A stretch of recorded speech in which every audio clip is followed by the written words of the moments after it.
Olá pessoal, tudo bem? Sejam bem-vindos à nossa primeira Fly Class e no episódio de hoje aprenderemos como e o porquê de investir em ouro e ter esse metal precioso na sua carteira de investimentos.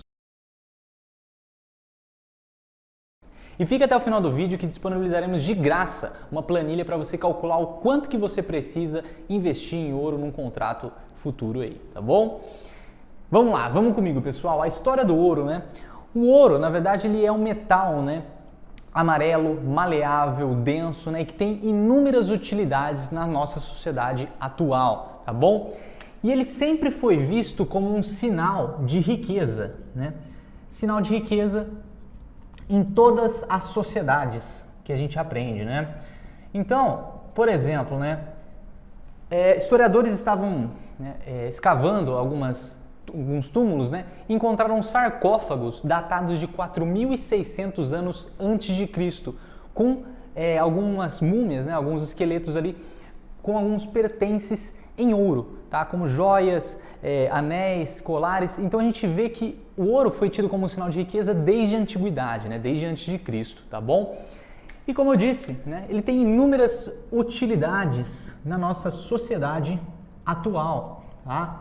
Como assim, Pedro? Olha, a gente tem as utilidades, por exemplo, o ouro pode ser utilizado para a produção de microchips, tá? Como esse celular, o computador ou enfim, qualquer outro material eletrônico, né? Componente eletrônico, porque o ouro ele é um excelente condutor, né? A gente tem na produção de tintas, de materiais para implantes médicos e até na culinária. Acredite se quiser, existem alimentos, né, que produzem, que tem aí, né, na sua composição ouro, tá bom? Pessoal, a história do ouro, né, como eu disse, esse é o último registro que a gente tem, né, desde 4.600 anos antes de Cristo, tá bom? Vocês podem ver aí também na imagem que eu estou disponibilizando para vocês, tá bom? E o ciclo do ouro, né, para a gente tratar aqui da história do ouro na sociedade brasileira, né, a gente não tem como falar do ciclo do ouro. Então vamos lá, vamos tratar do ciclo do ouro, né, no Brasil. O que acontece? O Brasil sempre foi um excelente exportador de commodities, né? No final do século XVII, né, o Brasil exportava principalmente cana-de-açúcar, mas ele parou de exportar, né? Essas exportações foram cessadas porque a Europa possuía um outro fornecedor, tá, de cana-de-açúcar e não começou mais a importar do Brasil. Isso fez com que os brasileiros recorressem, né, a outras atividades econômicas, então isso culminou no que a gente chama do ciclo do ouro, tá bom? Então, no século XVIII, o ouro é tido como a principal atividade econômica do nosso país. Sim, por incrível que pareça, né? Não seria mais a cana-de-açúcar ou econômica, tá, do país. Tá? Então o ouro, né, não era nem a cana-de-açúcar, nem o café, mas sim o ouro, a principal atividade econômica do nosso país, tá legal?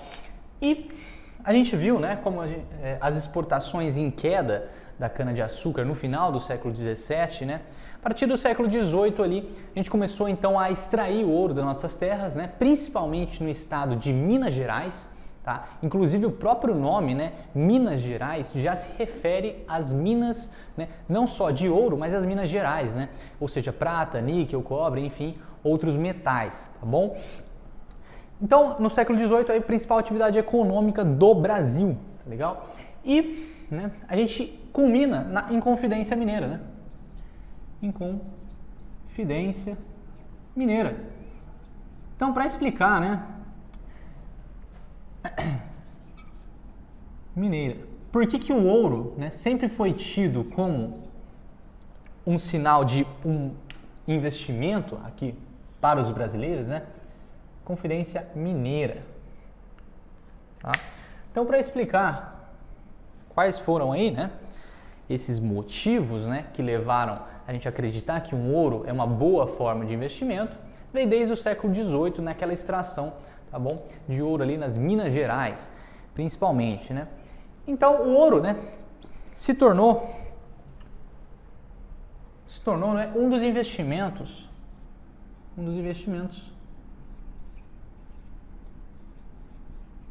mais importantes do nosso país. Mais importantes.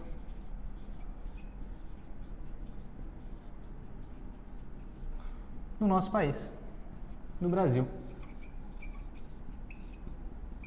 Tá? Por que ele se tornou tão importante, né? Pessoal, a coroa portuguesa, né? Lembrando que no século XVIII a gente ainda era colônia de Portugal, a coroa portuguesa cobrava, né, 20% de toda a extração de ouro que era feita aqui no Brasil. Então isso deu origem, inclusive, à expressão, né, o quinto, ou o quinto também dos infernos, né? Que nem muita gente aí é um xingamento, né? Quando você fala o quinto dos infernos, na verdade se refere a esse quinto que era dado para a coroa portuguesa, né? E esses impostos que eram muito caros culminaram na Inconfidência Mineira, como eu falei para vocês, tá? Na Inconfidência Mineira, tá bom? Gerou revoltas, com certeza, né? A Inconfidência Mineira é uma revolta, né? E também culminou aí num enriquecimento, principalmente, né, de uma elite, tá bom?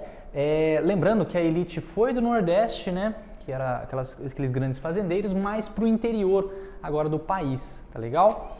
Foi se passando aí essa transição social, tá legal? Bom, entendi, Pedro. Entendi a história do ouro, entendi a história do ouro no Brasil, que ele é um dos investimentos mais importantes, né? Mas afinal, como que eu posso investir em ouro? Né? É isso que eu vou tratar com vocês agora. Então, pessoal, agora que vocês entenderam a história, né, do ouro no Brasil e no mundo, né, e a utilidade dele na nossa sociedade atual, eu vou te explicar o porquê você deve ter o ouro na sua carteira de investimentos, né, as razões pelas quais você deve investir nesse metal. Tá? A primeira delas, né, é que é um metal escasso. Ele é um metal escasso. Escasso na nossa sociedade. Existe uma quantidade limite de ouro na Terra, tá? Uma quantidade limite que a gente pode extrair. Só por isso, né, só por ele ser escasso, a tendência no longo prazo é que ele se valorize. Porque lembrando, né, com mais pessoas querendo ouro e menos ouro disponível, né, a lei da oferta e demanda, quando a gente tem uma demanda maior por ouro e uma oferta menor, a gente tem o preço do ouro se elevando. Tá bom? Então, por ele ser um metal escasso, a tendência é que ele sempre se valorize, tá bom? Mas ele vai sempre se valorizar, Pedro? Não, né? A tendência no longo prazo é que ele se valorize, tá bom? Mas ele é utilizado muito como reserva de valor. De valor, tá? Como assim reserva de valor, Pedro? O ouro, né? Ele é uma reserva de valor, ou seja, ele consegue proteger o seu patrimônio, né? A hora que a gente compara a rentabilidade do ouro com a inflação, a gente percebe, né? Olha o gráfico aí que eu estou disponibilizando para vocês, a gente percebe que o ouro consegue, né, se valorizar até mais do que a própria inflação. Ou seja, o ouro mantém o seu poder de compra ao longo do tempo. Tá? No longo prazo. Então, isso é interessantíssimo para você querer uma reserva de valor, para você ter uma parte da sua carteira protegida, tá bom? Então vamos lá. Como ele é uma reserva de valor, né, a gente também pode utilizar ele como hedge. Mas afinal, o que é hedge, Pedro? Hedge é também chamado de proteção, tá bom? Muitos investidores utilizam o ouro como proteção de carteira, tá? Hedge ou proteção. Ou seja, se você quer se proteger, né, de repente uma crise mundial, né, a valorização das commodities, né, a expectativa de uma guerra, tá bom? A expectativa de alguma doença, né, ou algo do tipo, você pode fazer uma proteção, né? Ou seja, quem comprou ouro lá no passado, como vocês viram pelo gráfico, não ficou para trás da inflação, certo? Então, foi protegido o patrimônio desse investidor, tá? Foi protegido. E não à toa, os grandes investidores têm em sua carteira parte significativa do seu patrimônio em ouro. Então, esses grandes investidores, né, eles também defendem o ouro como uma proteção de carteira, como Jim Rogers, Ray Dalio, Mark Mobius. Eles sempre ressaltam a importância de ter o ouro na carteira, tá bom? E como vocês podem ver no gráfico que eu estou disponibilizando para vocês agora, né, a comparação do nosso real, né, da nossa moeda, com o ouro, que está em azul, né? O real está em verde, o ouro em azul. Então, a gente vê que realmente o ouro se valoriza e não à toa os países estão aí aumentando seus estoques de ouro, tá bom? Então, essa é algumas das razões, né, por que você deve investir em ouro, tá bom? Então os países aumentam a reserva, né? Os países estão aumentando suas reservas em ouro, não à toa também para a proteção do Tesouro Nacional, tá? E por último, a liquidez, né, pessoal? Então não é apenas no Brasil, né, que o ouro é dado como um metal valioso, mas sim em todo o mundo. Então ele é aceito como uma moeda de troca muito fácil, né, com bastante liquidez aí no mercado, tá bom? Beleza, Pedro, eu entendi. Entendi as razões, entendi a história, né? Agora, como que eu posso investir em ouro? Tá? Eu vou trazer aqui 3 formas para vocês investirem em ouro, mas existem inúmeras formas de se investir nesse metal precioso, tá bom? Bom, a primeira delas, pessoal, contratos futuros de ouro, tá? Você pode comprar o ouro físico através de contratos futuros de ouro e esses contratos são negociados na Bolsa de Valores, tá? Quais são esses contratos, Pedro? Temos, por exemplo, o OZ1D. Esses contratos, como eu falei para vocês, eles equivalem ao ativo financeiro, tá? Por quê? Porque numa data, né, previamente acordada, você consegue fazer a retirada desse ouro depois de comprar esse contrato futuro, tá? Você retira mesmo o lingote físico, tá? Em algumas associações aí credenciadas a B3. Bom, ok, então contrato futuro OZ1D. O que é esse contrato futuro? 250 gramas de ouro 24 quilates com 99,99% de pureza, um contrato cheio que dá para eu retirar, tá? Lá nas instituições credenciadas a B3, tá bom? Retirada física. Ok, 250 gramas de ouro. Então vamos fazer uma continha? Se são 250 gramas de ouro, e esse contrato é negociado na Bolsa de Valores, como eu falei para vocês, imaginem lá que no meu home broker, né, na minha telinha, está aparecendo que o grama do ouro está cotado em R$310. Então, é R$310 o grama. Certo? Quanto que vai ser o valor desse contrato cheio de ouro, então?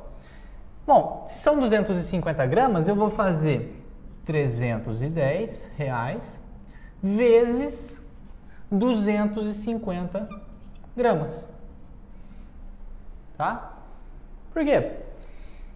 Porque cada grama, né, é R$350. Se você tem 250 gramas, quanto que você vai ter no final? Se você fizer a conta, você chega em R$77.500. Tá? Esse é o valor do contrato cheio, tá? R$77.500.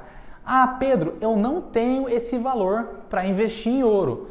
E aí, não tem como investir em ouro? Calma, existem lotes fracionários.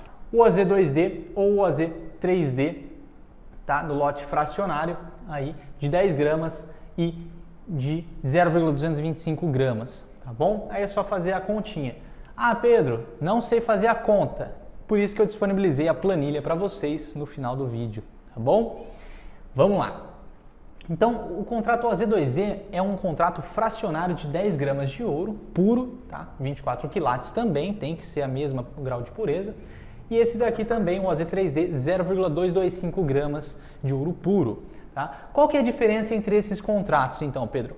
Além desse valor dispendido inicial, né, ser menor, esses dois contratos, eles possuem menor liquidez também, tá? Ou seja, é mais fácil você negociar o OZ1D na Bolsa de Valores do que o OZ2D e o OZ3D. Ele tem menos negociações, tá? Tem menos liquidez, tá? É muito mais difícil você achar uma negociação, não que não tenha negociações diárias, mas o valor é bem menor de negociações diárias desses dois contratos do que do OZ1D, tá bom? Então, esses são os contratos negociados lá no seu home broker, tá? Se você jogar esses tickers aqui. Ah, Pedro, ainda não entendi. Tudo bem, a gente vai ter uma parte prática apenas mostrando Home Broker como que você consegue chegar, né, nesses valores aqui e realmente pesquisar, né, o quanto que está valendo os contratos aí de OZ1D, OZ2D e OZ3D, tá bom?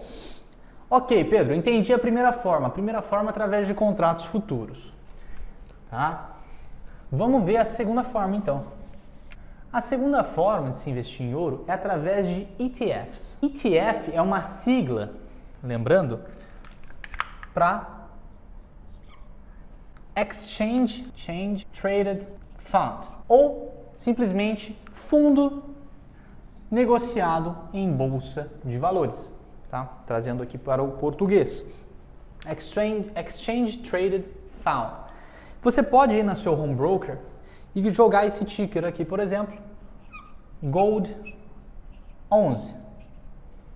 Se você jogar lá no seu home broker esse ticker, Gold 11, isso aqui, né, vai te levar a um ETF, né? Esse ETF é da XP, inclusive, tá, do grupo XP. É um ETF de ouro e você, nesse caso, você não está comprando ouro físico, como no contrato futuro, tá? Mas sim e se expondo num ETF que investe, né, que tem sua cotação, né, dependente do valor do ouro no dia, tá bom? Então essa não é a forma, né, de você retirar o ouro fisicamente, mas sim se expor a esse ativo financeiro. Gold 11, então, ele tem como referência, né, o preço do ouro, e esse ETF, né, ele é negociado ali na casa dos R$10, então ele é facilmente, né, uma das vantagens de você comprar esse ETF, né, você está se expondo ao ouro com pouco capital, tá? Você está diversificando aí seu portfólio com pouco capital inicial, tá bom? Dá para você investir, portanto, em ouro a partir de R$10. Então as vantagens, né, de se investir num ETF, né? Você não precisa obter o ouro físico, tem uma diversificação com baixo custo, além da simplicidade, né? É apenas você comprar ali através do seu home broker, tá bom? Então esse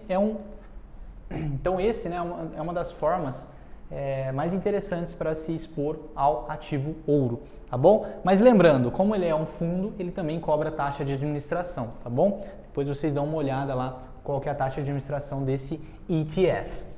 Então, por exemplo, pessoal, a gente tem também os fundos de investimento em ouro, né, como o Safra Direct Ouro. Esse não é negociado no home broker, tá? Você tem que contratar o seu assessor de investimentos, tá bom? Para você investir nele. Aplicação mínima de R$1.000, tá? E uma taxa de administração bem baixa, né, de 0,6% ao ano.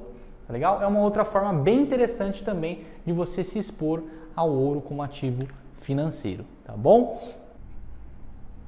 E por último, a terceira forma é a compra do ouro físico. Essa é uma das formas, pessoal, menos assim recomendadas, tá? Você comprar diretamente o ouro, seja através de joias, né? Seja através de pequenas quantidades, lingotes de ouro, mesmo que seja, né? É menos vantajoso.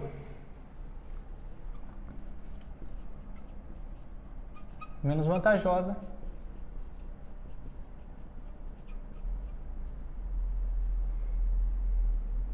Por que, pessoal, é menos vantajosa? Porque tem, primeiro, baixa liquidez,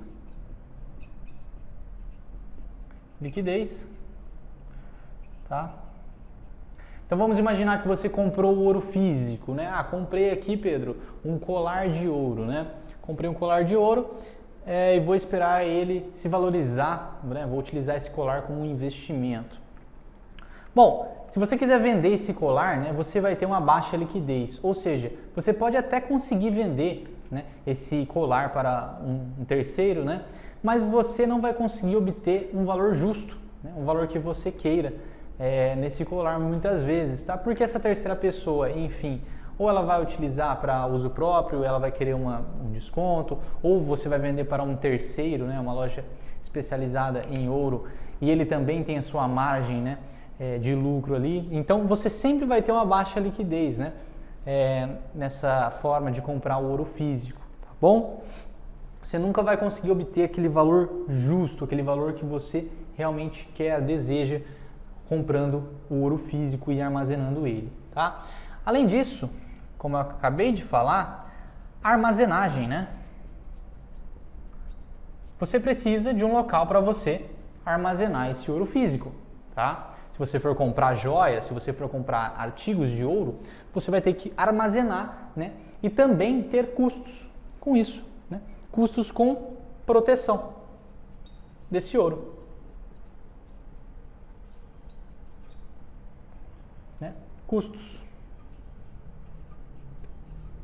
Você vai ter que comprar um cofre, muitas vezes, né? Ou, enfim, utilizar alguma câmera de segurança ou algo do tipo, porque lembrando, né? O ouro é um metal bem valioso, a gente acabou de ver que 250 gramas equivale a 77 mil reais, então é uma boa forma de você ter bastante, né? Você ter bastante valor em pouco espaço, né? Em pouco, com poucas gramas, tá bom? Então você também teria que investir em proteção aí desse ouro. Tá bom, pessoal? Então, agora que a gente aprendeu, né, como investir, por que investir, a história do ouro, né, entre outras coisas, vamos agora para a parte prática. Então vamos lá, pessoal. Aqui na parte prática, né, vale ressaltar, né, que para comprar um contrato futuro de ouro, né, não é toda corretora que oferece esse serviço e além do mais, né, você não consegue negociar diretamente através do home broker. Tá? Você tem que ligar na mesa da corretora realmente e falar, olha, eu quero comprar, por exemplo, um contrato cheio de OZ1D. Tá? E aí você liga na mesa da corretora e você consegue, né, se sua corretora disponibilizar isso aqui, como aqui no Safra a gente disponibiliza, tá bom? Então vamos pegar o contrato de ouro, por exemplo, aqui, né, o OZ1D. Tá? O OZ1D, como vocês podem ver na tela, né, ele está aqui sendo cotado a R$ 291,60, tá? Essa foi a última negociação desse contrato, tá bom? E, portanto, né, a gente já viu que esse contrato equivale a um contrato de 250 gramas de ouro, tá? Puro, de 24 quilates ou 99,99% de grau de pureza, tá? E além do mais, né, se eu quisesse realmente, né, comprar esse contrato de ouro, eu teria que desembolsar, né? Lembrando, seriam 250 gramas de ouro, então é R$ 291,60 por grama, vezes 250 gramas, você teria que desembolsar um financeiro de R$ 72.900 para comprar aí esse contrato cheio de ouro, tá bom? Como a gente viu, a gente tem duas alternativas, né? Os fracionários OZ2D, né? Sendo cotado aí R$ 291 o grama, vezes 10 gramas, né? O OZ2D, lembrando, são 10 gramas de ouro.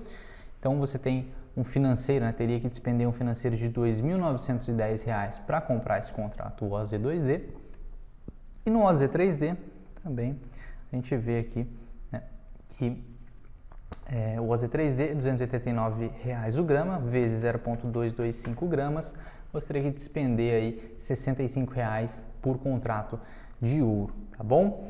Vale ressaltar, pessoal, que os contratos OZ2D e OZ3D não permitem a retirada física, tá, do material em alguma instituição autorizada pela B3. Somente, né, vai ser possibilitada essa retirada física se você juntar os 250 gramas. Aí eles conseguem disponibilizar essa retirada física para você, tá? Então, se você comprar, por exemplo, 25 contratos de OZ2D, 25 vezes 10 gramas, você teria 250 gramas de ouro, tá bom? Ao longo do tempo. Bom, pessoal, como vocês podem ver, né, no gráfico que está bem na tela de vocês, tanto o OZ1D, quanto o OZ2D, quanto o OZ3D, né, tem valores bem próximos, né? Isso vale ressaltar, né? E financeiros aqui a gente pode ver que o financeiro maior, né, o volume que tem maior, realmente é o OZ1D, tá? Então é o que tem mais negociações, como eu falei para vocês, tem mais liquidez. Mas afinal, o que influencia, né, no preço do ouro, tá bom? Pessoal, principalmente expectativas no mercado externo, tá? O ouro, ele é cotado em dólares, né, lá na bolsa do exterior e ele é trazido aqui para a bolsa brasileira, né, através de arbitradores, né? Como assim, Pedro? A cotação é feita em dólares lá no exterior e a gente faz a cotação nossa em reais multiplicando o valor do real pelo preço do ouro, tá? Vamos supor, o ouro está lá a 40 dólares e o preço do dólar está R$ 5, então é 40 vezes 5, o preço do ouro aqui teria de ser R$200, tá? Geralmente é isso mesmo que acontece, existem arbitradores que estão a todo momento, né, fazendo essa arbitragem em comprar no exterior e vender aqui, ou comprar aqui e vender lá fora, de forma a convergir esses dois preços, tá bom? Então eles fazem essa importante, ele tem essa importância, né, muito grande para o mercado de convergência de preços, tá? Os arbitradores, tá? Os grandes investidores institucionais. Então beleza, Pedro, eu entendi como que eu posso investir parte do meu patrimônio aqui em ouro, como que eu posso me expor a esse ativo, né? 3 formas aí diferentes de se expor a esse ativo, tá? Espero que vocês tenham gostado do vídeo, tá bom? Se gostaram, deixa um like e deixa um comentário. Então, galera, é isso, tá bom? Vou disponibilizar aqui uma planilha para vocês poderem calcular a quantidade que vocês têm que desembolsar para investir nesses contratos, tá? Uma planilha que está bem legal, baixem aí, tá bom?